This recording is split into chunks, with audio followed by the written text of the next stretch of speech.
walked into work like it was just another Tuesday, coffee hot, inbox full, earbuds halfway in, mentally rehearsing my part in a branding call I didn't even want to be on. And then it happened. One innocent swipe of my badge, one small step into the executive elevator, and suddenly I'm public enemy number one. Within minutes, I was being flagged down by building security like I'd reached a classified weapons vault, all because I dared to press the wrong button, in a building where I literally had an office. Apparently pushing 15 without explicit clearance was now the corporate equivalent of robbing Fort Knox. And leading the charge? A woman with a desk that sparkled like a disco ball and an expression that said, "I've waited my whole life for this moment." Leave a comment below and let us know where you're watching from. If you're into wild stories that feel all too real, full of twists, justice served cold, and just the right splash of HOA-grade chaos, make sure to hit that subscribe button. Tomorrow's story is even wilder, and trust me, the surprises coming next? You won't want to miss them. Her name was Trisha Devlin, and if you've never met a workplace Karen with rhinestone glasses and a martyr complex, consider yourself blessed. She called out from behind her glitter-drenched control center with the voice of a flight attendant who's about to make your trip unnecessarily personal. "Excuse me, sir, that elevator is reserved for authorized personnel only." Now, I could have argued, could have gone full policy manual on her, but instead I offered a smile and said, "Marcus Langley, brand development, just heading to 15. I thought that was the end of it. Spoiler, it was just the overture. Trisha's smile didn't budge.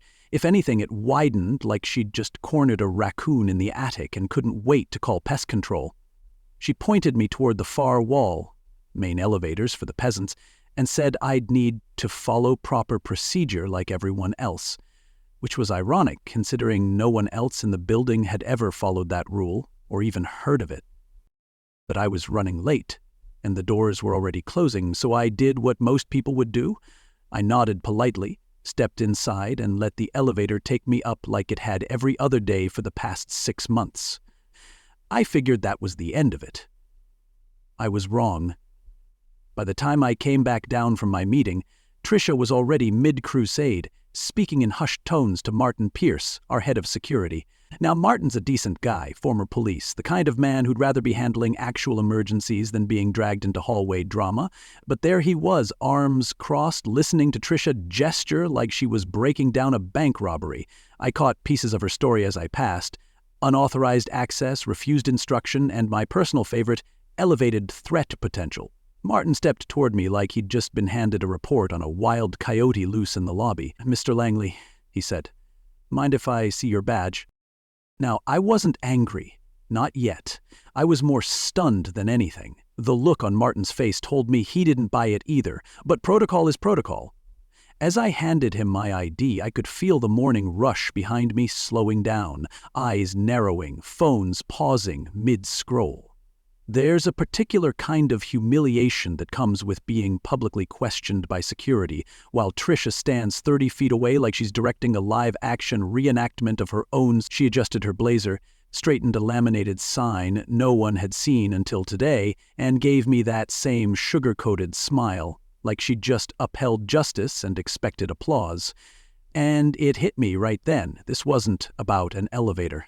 It wasn't even about rules. This was about control. I hadn't violated policy. I'd violated her delusion of power. That's when the whole story shifted from odd to outrageous. Because Trisha wasn't just a bored receptionist with a flair for craft supplies. She was the self-appointed chair of the building's tenant oversight committee, a title with all the authority of a parking meter and none of the oversight. She had taken it upon herself to patrol elevator use, approve desk decorations, and issue temperature complaints like she was the sheriff of corporate behavior. And what I had done, innocently and without malice, was fail to worship at the altar of her clipboard. I didn't just take the elevator, I took the bait, and by the time I realized that, the trap had already snapped shut. Martin looked uncomfortable, the way a dentist does when they tell you it might be more than a cavity. "We've received a concern," he said, trying to keep his voice neutral like that would somehow make this situation less ridiculous. I asked what kind of concern. That's when Trisha came strutting over like she'd just been awarded a promotion by the ghost of bureaucracy past. Her smile didn't blink. It ambushed, and right there, in front of half the lobby and a slowly building audience of morning coffee sippers, she announced, "Mr. Langley was verbally aggressive when I attempted to enforce company policy. He used threatening language and ignored a direct instruction." My ears were ringing, but not from anything she said. It was the sound of reality unraveling. That elevator ride? According to Trisha, it was now a full-on incident requiring official documentation and possible discipline. And just like that, my regular Tuesday morning got repackaged as a security event. You could practically hear the HR inbox preparing itself. I looked around for someone, anyone, with a sane expression. Instead, I saw a mixture of "better you than me" and "oh no, not Marcus" glances rippled through the crowd. Trisha stood frozen with satisfaction, like she'd just performed a civic duty. Martin gently pulled me aside, still trying to look like this wasn't a scene, even though it absolutely was. "Let's just step over here and talk," he said, as if stepping into a quieter hallway would somehow make it less humiliating to be treated like I had duct tape and a manifesto in my briefcase. Meanwhile, Trisha was already at her glitter desk, typing so fast you'd think she was live blogging the fall of Rome. Behind us, the lobby murmured. No one was laughing, but they weren't helping either. And that's when I realized this wasn't a misunderstanding anymore. This was a setup, and the crowd wasn't there for justice. They were there for the show. What hit me harder than the accusation was the realization that people were believing it. Not loudly, not openly, but in the way they avoided eye contact, in the way whispers followed me like perfume you didn't ask for. I'd become the hallway headline, the guy who yelled at the glitter lady, the man who disrespected protocol. It didn't matter that I was on a work call, that I smiled, that I literally had clearance. Trisha's story had already gone viral inside the building, and I didn't even get a chance to write the first post. People love a villain. It simplifies their day, and if that villain walks around with a fresh coffee and an unread inbox, even better. Trisha didn't just accuse me. She curated a narrative, and I was stuck starring in it with no script.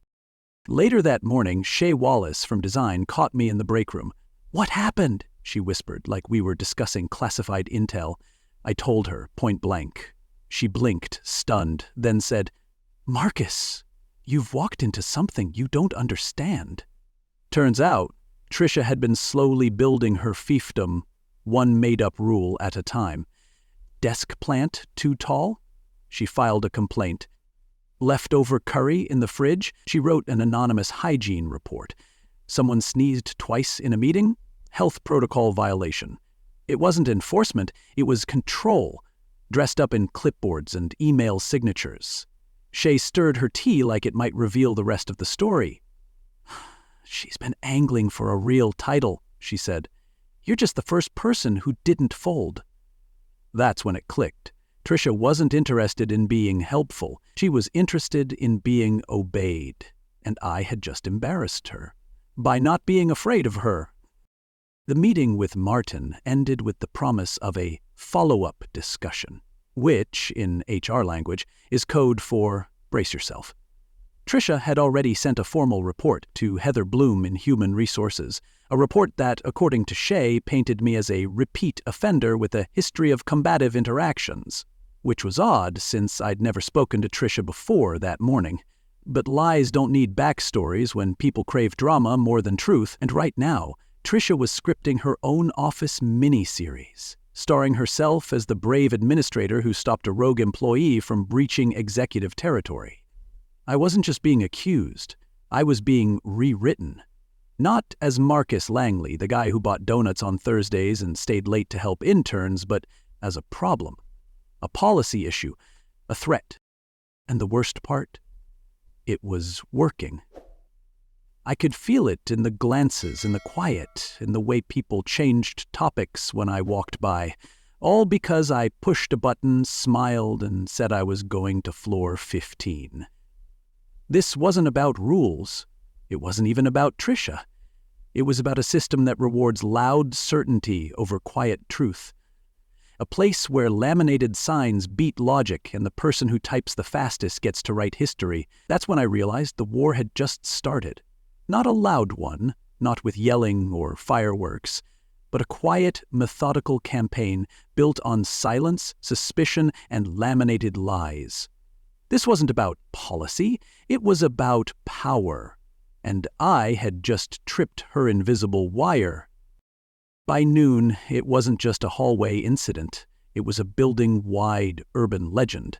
The emails started trickling out one by one, wrapped in official headers and signed by people who hadn't looked me in the eye since breakfast. Apparently, Tricia had already filed a formal complaint with HR, not just a bullet-point list of grievances, but a dramatic novella disguised as a safety report.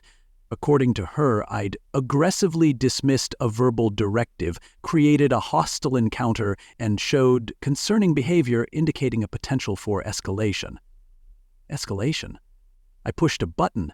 She made it sound like I was reenacting Die Hard in Business Casual. And the worst part? HR bought it. Or at least, they bought it enough to request a formal meeting. Not a conversation, a review, with documentation. And, of course, a witness statement from Tricia. My reputation was no longer bruised. It was being redacted. The meeting was scheduled for the next morning, 10 a.m. sharp. Heather Bloom from HR sent it over with that signature tone, professional concern dipped in vanilla frosting. The subject line read, "Clarification of workplace interaction." As if I'd asked a clarifying question and accidentally caused a bomb scare. I clicked through and read the attached incident report, which looked like it had been written by someone auditioning for a legal drama. Patricia had included timestamps, behavioral analysis, and multiple paragraphs of commentary that painted me as a combative employee with a history of noncompliance. Fun fact, I'd spoken to her once in my life, but apparently I was the Zodiac killer of the executive elevator. She rewrote reality like a dystopian fiction writer with a Wi-Fi connection, and the scariest part? No one was stopping her. As the building wasn't enforcing policy, it was handing her the pen. By mid-afternoon, the gossip mill was in full spin cycle. I walked into the break room and conversations dried up faster than a forgotten office plant. People who used to greet me with casual sarcasm now gave me the same look you reserve for someone whose browser history might need a warrant. One guy even moved his sandwich when I sat down, as if the cheese might catch guilt by association. Shay slid into the chair next to me like she was sneaking state secrets. "I've seen the email," she whispered. "Tricia framed it like you verbally attacked her in front of a dozen witnesses." I laughed out loud. One of those slightly do-loud, nervous ones that make people look up. "You mean the attack where I nodded and pressed a button?" But Shay wasn't smiling. "She's good, Marcus. She's been laying the groundwork for weeks. You're just the headline she's been waiting for. The walls weren't just closing in, they were being redecorated with lies."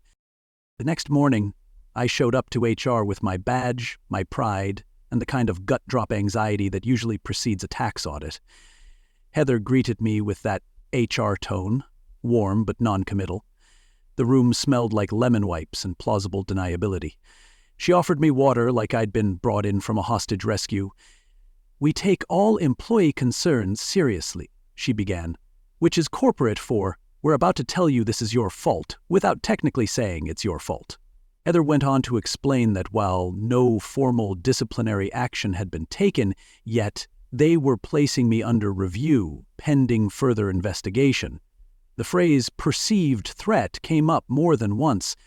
I tried to explain my side, that I hadn't yelled, that I hadn't raised my voice, that I'd been on a conference call about color palettes, but explaining to HR's like explaining jazz to a fax machine. They hear the noise, they just don't get the message. When I walked out of that room, I wasn't just a guy who used the wrong elevator. I was a liability, an unchecked box in someone's risk matrix. And it hit me hard. This wasn't about truth. It wasn't even about procedure. It was about narrative control. Tricia had filed the story, and now the company was editing me out of it. I wasn't just being reviewed, I was being erased. Slowly, neatly, professional. And if I didn't find a way to flip the script, I was going to disappear without ever getting to say what really happened. Because in corporate storytelling, the villain is whoever gets there first with bullet points, buzzwords, and a printable PDF. And Trisha? She brought a binder. By Thursday, I was radioactive. People didn't just avoid eye contact, they changed hallways. I'd gone from team lead to whispered warning in 3 days flat. I walked past my own cubicle and saw 2 interns whispering like I'd just been featured in an FBI briefing. One even flinched when I reached for the printer. Not because of anything I said or did, but because Trisha had done what petty tyrants do best: weaponize silence. And just when I thought I was alone in this mess, Shay Wallace came through with a single line that cracked the whole thing open. "You're not the first, Marcus. Not even close." Her voice was low, not scared, just tired. Like someone who'd been living with a leak in the ceiling for months and finally decided to show someone the stains. We grabbed coffee outside the building, neutral ground where laminated name tags held no power. Shay laid it out over oat milk and quiet fury. Trisha had been pulling this same act since before I joined the company. It always started small, correcting someone's parking, enforcing unposted kitchen rules, making passive-aggressive suggestions about company image when someone wore sneakers to a Friday meeting. Then came the infractions, made-up regulations, written warnings, informal notes that somehow made it into formal records. One guy in logistics got written up for inappropriate breakroom behavior because he microwaved fish. Another employee was disciplined for creating visual clutter by hanging a birthday banner over her desk. I nearly choked on my espresso. She runs the lobby like a homeowners association with glitter glue and a vendetta, Shay said, and the worst part? Everyone just let her. The deeper she went, the clearer it became. Trisha wasn't crazy, she was methodical. Her complaints were always technically within some policy gray area. She never yelled, never cursed, never broke a rule outright. She was the HOA of hallway temperatures, the unofficial czar of coffee pod etiquette, the silent storm behind dozens of mysteriously reassigned desks. HR never caught it because she wore the perfect disguise. Helpful employee just trying to maintain standards. "It's like she built her own secret court," Shay said. "She makes the rules, investigates the violations, then files the punishment, all from behind that glitter-drenched throne. Every time someone pushed back, they either got transferred, written up, or quietly disappeared from the org chart. It wasn't just about authority, it was about control, and no one had dared to challenge her. Until me. I felt my stomach drop. I'd thought I was being singled out for using the wrong elevator. Turns out I'd just wandered into the middle of a long, ugly game, one where Trisha always played offense and the rest of us didn't even know we were on defense. Shay told me people were too afraid to speak out because HR saw Trisha as a proactive presence, someone who cared deeply about workplace standards. Translation, she emailed a lot and kept receipts. And just like that, it all clicked. I wasn't being investigated for violating protocol. I was being punished for breaking her illusion of control. This wasn't the first time she'd built a case. I was just the latest brick. Or maybe the first one that pushed back. As we walked back to the building, Shay stopped just before the door. "Look," she said, "you can lay low and hope it blows over, or we start collecting facts." I raised an eyebrow. "You're saying go to war?" She smirked. "No, I'm saying we build a better binder." And in that moment, something shifted. I wasn't just a target anymore. I had allies. Quiet ones. Observers. People who'd swallowed their frustrations for months, waiting for someone to say out loud what they'd all been thinking. Trisha's power wasn't in the rules. It was in the silence. And silence was starting to crack. Turns out, I wasn't the first. I was just the next fool who didn't bow. It was Monday morning, and instead of prepping for a client pitch, I was being prepped to star in a cautionary tale. Trisha had somehow talked senior leadership into giving her a full hour-long safety and awareness presentation in the main conference room, complete with slides, a laser pointer, and catered muffins, because nothing says witch trial like complimentary carbs. I wasn't invited, of course. I only knew because Shay, who had become my eyes inside the chaos, slipped me the agenda and whispered, "You might want to sit down." There it was, in bold. Case study, recognizing early signs of policy disregard. Under it, my name, my face, and a cherry-picked moment from the security camera feed, where I was looking down at my phone near the elevator, apparently captured mid-sin. Trisha had gone full multimedia on the thing. Shay managed to record part of it from the back row like she was filming a documentary on workplace delusion. The footage showed Trisha pacing like she was presenting a military briefing. With every click of her remote, another slide appeared, decorated with red arrows and blurry stills of me simply existing. "Notice the posture," she explained to the room like she was Jane Goodall studying primates. "This body language indicates territorial defiance." One clip showed me glancing around the lobby while waiting for the elevator. Trisha paused and said, "Classic surveillance behavior." She cut clips like a reality TV producer with a personal grudge, each transition more dramatic than the last. It wasn't just security footage, it was a narrative. And I was the villain. The irony of it all? She weaponized clip art. Her slideshow was dressed up like a government PSA, complete with stick figures looking distressed and yellow hazard symbols next to my face. I was half expecting a bar graph measuring my potential for disruption next to a sad stock photo of a concerned employee. People in the room took notes. Some nodded along. Others, those who knew me, looked confused like they'd walked into the wrong meeting but didn't know how to leave without looking suspicious. And Trisha? She was glowing. Finally on stage, finally in charge, finally turning hallway nonsense into what she called a larger conversation about behavioral indicators and authority response readiness. Translation? I didn't do what she said, and now she was rewriting company policy to make it retroactively illegal. After the session, the gossip spread faster than the catered muffins ran out. One guy in IT stopped me in the hallway and whispered, "Hey man, I don't think you're dangerous, but that footage did look kinda intense." I asked him, which part looked intense, me holding a coffee cup or checking my email? He shrugged and said, "It's not what you did, it's how she framed it." And there it was. The real danger wasn't the footage, it was the fiction built around it. She had turned hallway glances into red flags, casual posture into coded rebellion. And once you watch that kind of performance under the lens of fear, it's hard to unsee it. Truth doesn't stand a chance when someone controls the frame and the projector. I spent the rest of the day alternating between rage and disbelief.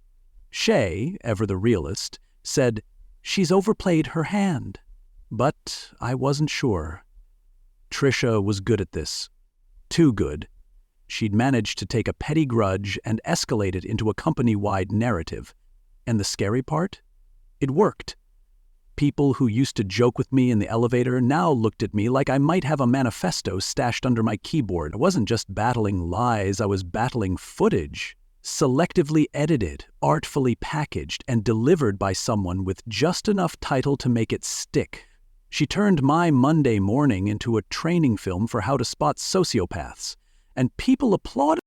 If you found this story helpful or it reminded you of a situation you've seen or lived through, send it to a friend who's been through the same kind of workplace madness. You never know who might need a little reminder that they're not crazy, the system might just be broken. And if you've ever dealt with a Trisha of your own, leave a comment below and let me know what happened. I'd love to hear your story. The thing about truth is, it doesn't shout. It waits. Quiet, patient, inconvenient, until someone's finally tired enough of the noise to go digging.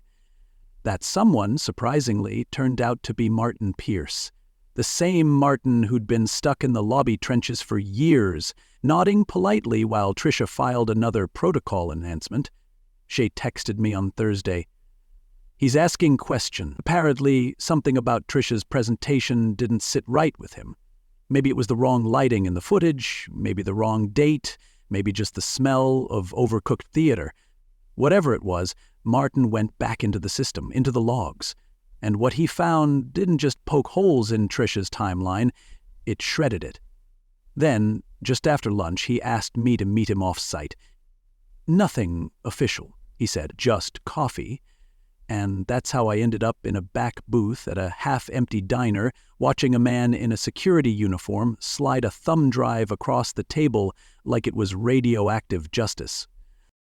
He didn't say much, just gave me that look, the one tired men wear when they've seen too much and spoken too little.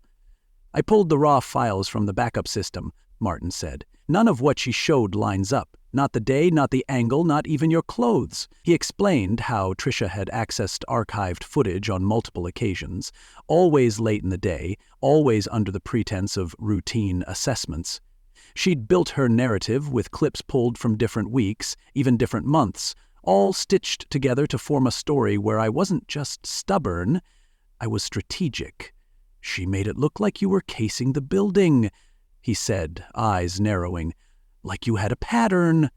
I opened the footage on my laptop right there in the booth, and what I saw wasn't just exonerating. It was infuriating. Watching the raw footage was like seeing color for the first time after a year in grayscale. There I was, sipping coffee, texting, adjusting my bag, normal stuff, the kind of mundane behavior that doesn't get noticed unless someone slices it into a horror reel. In Trisha's version, I was lurking. In the original, I was waiting for a delayed meeting. Her montage made it look like I'd been pacing the lobby like a frustrated hitman. The real footage showed me talking to Shay about PowerPoint templates, and the timestamps, clear, undeniable, laughably off. It wasn't just misleading, it was edited fiction dressed up as corporate evidence. And suddenly the whole thing fell into place. The PowerPoint, the laser pointer, the red arrows and grainy screenshots. Trisha hadn't just built a case, she'd crafted a script. She wasn't reacting, she'd been producing, and I was the footage she chose for the final cut. Martin leaned back and crossed his arms. Look, I didn't want to get involved, but I can't sit by while someone nukes your career over elevator drama.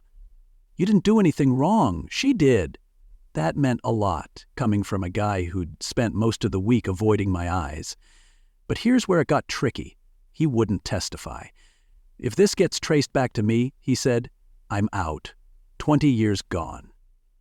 I got it. Trisha had made people cautious, paranoid. She ruled through suggestion and spreadsheets. But Martin gave me what I needed. The original footage and the digital trail showing exactly when and how she accessed it. All I had to do now was line it up, document the discrepancies, and find a way to drop the truth in front of the right people, without getting tackled by building security for tampering with sensitive data. That night, I didn't sleep. I stayed up stitching my own timeline, her edits versus the raw files, frame by frame, time-stamped by timestamp, parallel lines, same moments, 2 stories, one told with paranoia, one with pixels. Her version was clean, dramatic, frightening. Mine was honest, awkward, completely uneventful. But it was mine.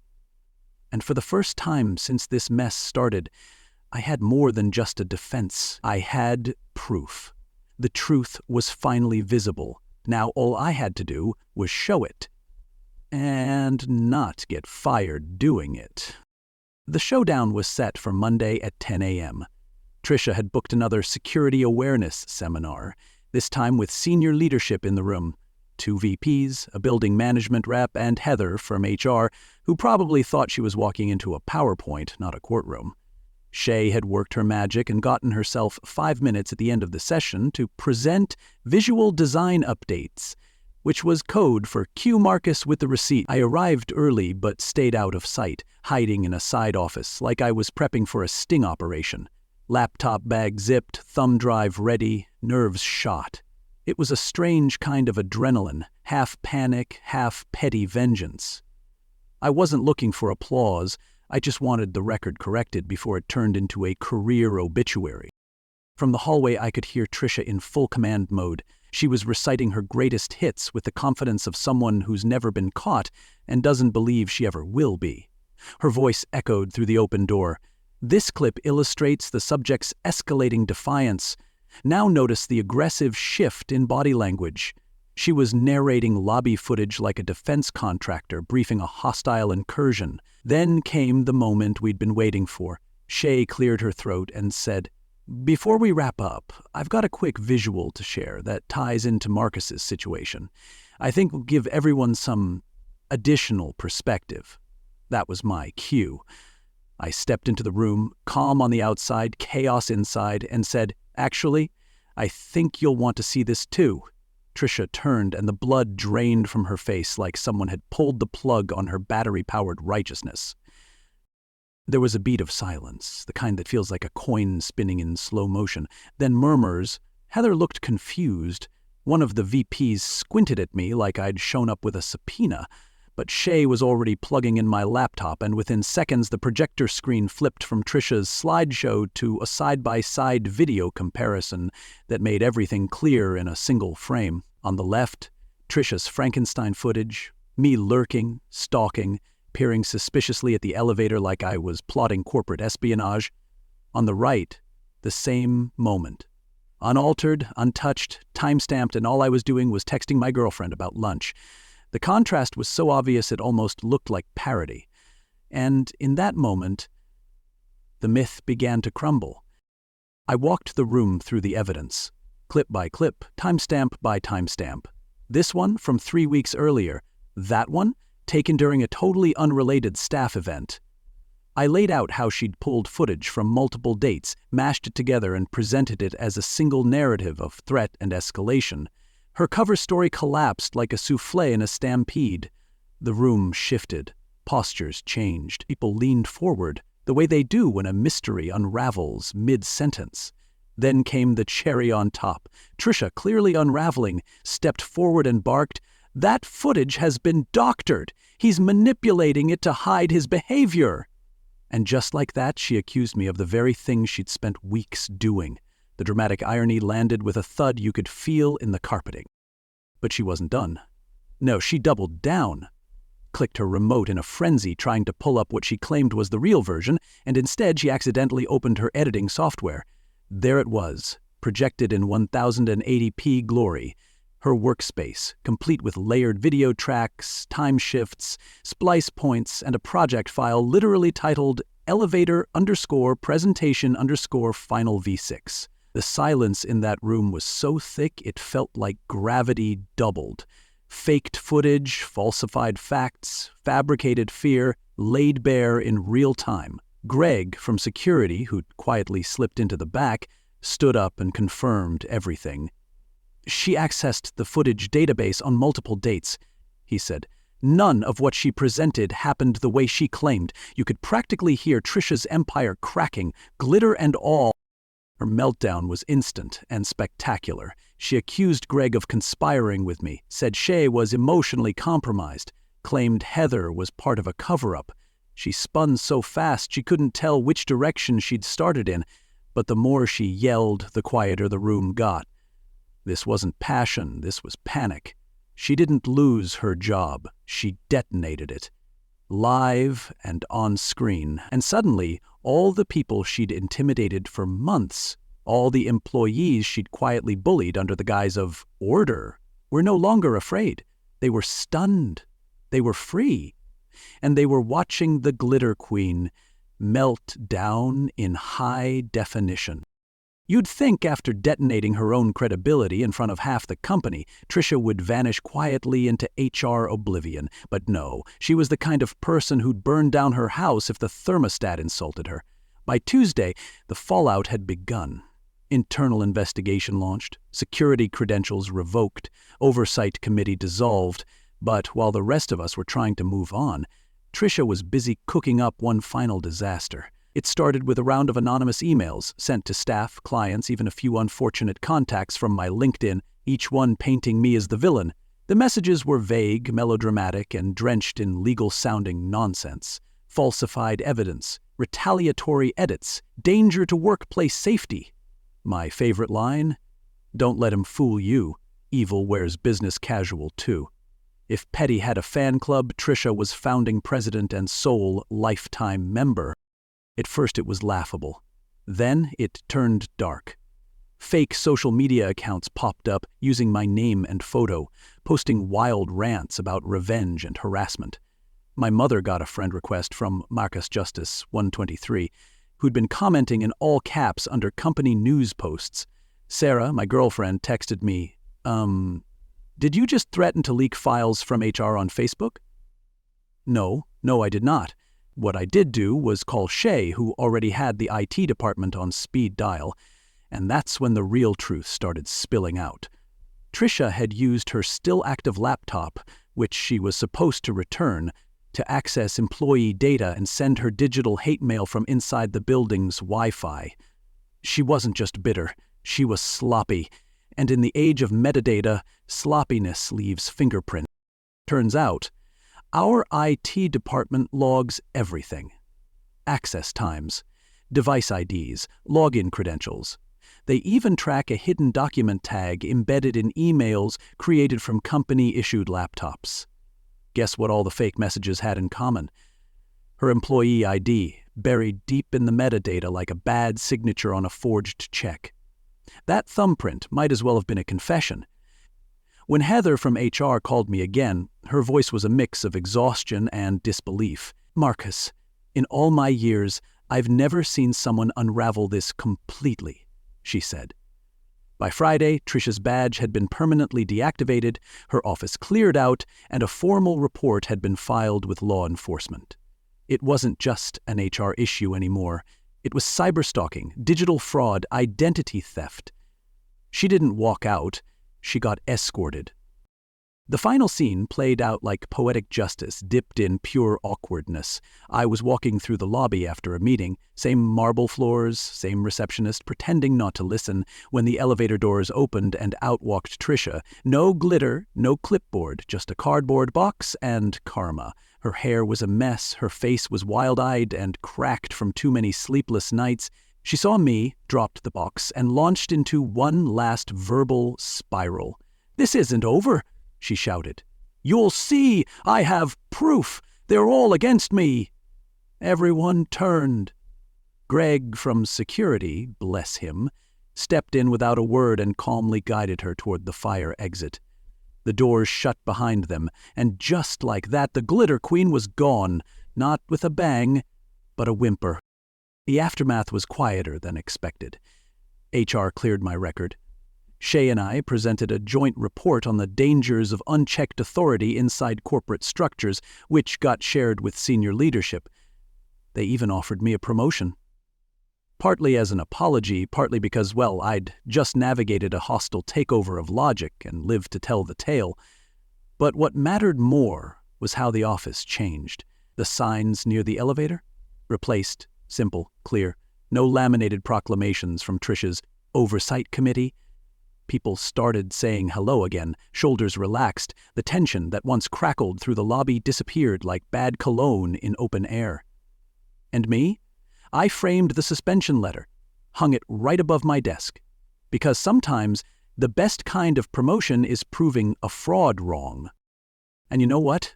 Looking back, I'm almost grateful she picked me. Because if she hadn't, no one would have pulled the curtain back on just how easy it is for manipulation to wear a name badge and smile from behind a desk. I didn't just get my name cleared. I got to see what happens when people stop whispering and start linking arms. Trisha ruled through silence. We ended her reign with truth, teamwork, and a thumb drive full of receipts. I kept my job, yes, but more than that, I kept my self-respect. And if you've ever been falsely accused, steamrolled by petty power, or made to feel small in a place where you were just trying to do your job, this story is for you. You're not alone, and you're not crazy. So what's the lesson here? It's not just that bad people get caught, it's that good people have more power than they think. When they speak up, stand together, and document everything. The glitter desk is gone, the fake rules are gone, but the people who decided enough was enough, we're still here, and we're watching the elevators. just in case someone else forgets that authority without accountability is just performance in a name tag. If this story gave you something, strength, clarity, or just the satisfaction of watching justice catch up to nonsense, then share it. Send it to a friend who's dealing with their own office Trisha. Leave a comment and tell us what you took away from this. And if you don't want to miss more real-feeling stories like this, packed with lessons, justice, and just the right dose of chaos, go ahead and like this video. And hit that subscribe button. Trust me, you'll want to be here for what's coming next.